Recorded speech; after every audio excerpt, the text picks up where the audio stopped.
আপনার কাছে এটা প্রথম প্রশ্ন যে এত বছরের ক্যারিয়ারে আপনি তারপরে হঠাৎ রাজনীতিতে আসার কেন মন করলেন? আসলে এত বছরের ক্যারিয়ারের পর হঠাৎ করে না, যদিও আমার ক্যারিয়ার অনেক কিছু হঠাৎ করে ঘটে গেছে। সেই হঠাৎ বৃষ্টি, পার্শ্বচিত্র, এটা আবার অনেক আগে আমি স্টুডেন্ট থাকা অবস্থাতেই I was involve, culturally, politically I was involve. তখন হয়তো এইরকম স্বপ্নটা ছিল না, তখন স্বপ্নটা ছিল নায়ক হব, অভিনেতা হব।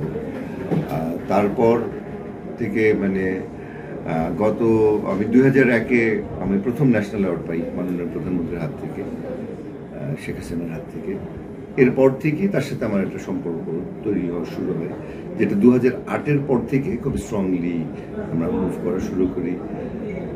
তখন অনেক শিল্পীরা আসতে চাইতো না, সরাসরি পলিটিক্সে আসতে চাইতো। শিল্পীদের একটা প্রবণতা এরকম ছিল যে নিউট্রাল থাকবো।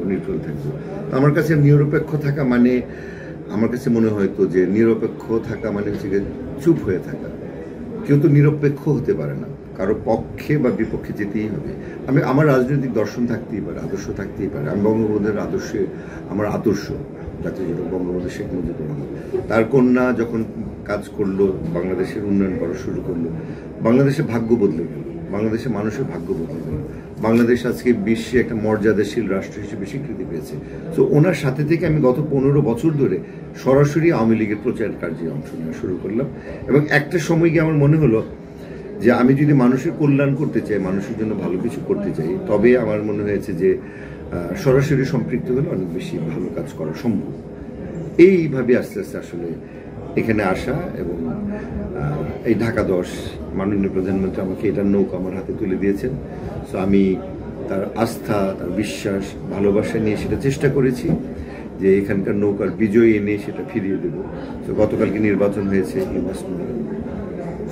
আচ্ছা, ধরুন এবার তো অনেক সহিংসতার ঘটনা সামনে আসছিল, তো আপনি তো একজন নায়ক, আপনি তো এমনিতেই যেখানে যান মবড হন, তো আপনার কখনো ভয় করেনি? না, মবড হই, মানুষ প্রচন্ড ভালোবাসা দেখায়, মানুষ কাছে আসে, মানুষ ছুঁয়ে দেখতে চায়, বাট আমার সেরকম কোনো ভয় হয়নি। কখনোই মনে হয়নি যে এই মানুষগুলো আমার সঙ্গে কোনো নৃশংস আচরণ করতে পারবে।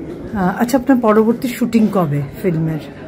আমার শুটিং, আমার শপথ নেওয়ার পরে আমার যে রানিং প্রজেক্টগুলো আছে, আমার প্রডিউসার ডিরেক্টররা খুবই এক্সাইটেড, বলছে আমরা এখন কিছু শুটিং করবো না, আপনি নির্বাচিত হন, আপনার এটা শেষ হোক, আপনার কর্মকাণ্ড শুরু হবে, গ্যাপে আমরা কাজ করব। সো অতটুকু আন্ডারস্ট্যান্ডিং আসলে আমার তৈরি হয়েছে আমার প্রডিউসারদের সাথে। টালিগঞ্জের কোনো প্রডিউসার আছেন কি তাতে? টালিগঞ্জে একটা সিনেমা মানে কথা ফাইনাল হয়ে আছে, মির্জাফর চ্যাপ্টার 2। তো আমার এই শীতে করার কথা ছিল। সো আসলে আমি যেহেতু ব্যস্ততার জন্য সেরকম আর যোগাযোগ করিনি। এর মধ্যে যোগাযোগ করবো, নিশ্চয়ই শুরু করবো। Tollygunge is always my second home. আমি সাইমালটেনিয়াসলি আমার ক্যারিয়ার শুরু করি সে হঠাৎ বৃষ্টি দিয়ে 98-এ। সো নিশ্চয়ই টালিগঞ্জ ওরকম আবার সুযোগ হলে নিশ্চয়ই কাজ করব। আপনি কি সময়টা কিভাবে ভাগ করবেন রাজনীতি আর ফিল্মে?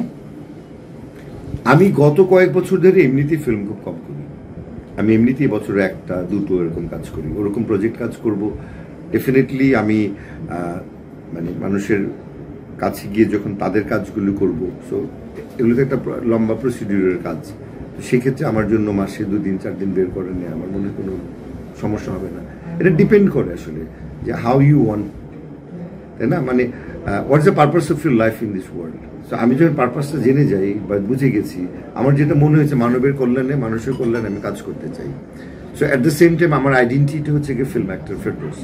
সো দুটোকে মিলিয়ে সম্মিলনে, এবং অ্যাট দ্য সেম টাইম আমার ফ্যামিলি আছে, স্বজন আছে, বন্ধু, এটা আমি আমার মতো করে ভাগ করে নিব। সো এখনই আসলে সেভাবে চিন্তা করিনি, বাট হয়ে যাবে, কোনো সমস্যা হবে না।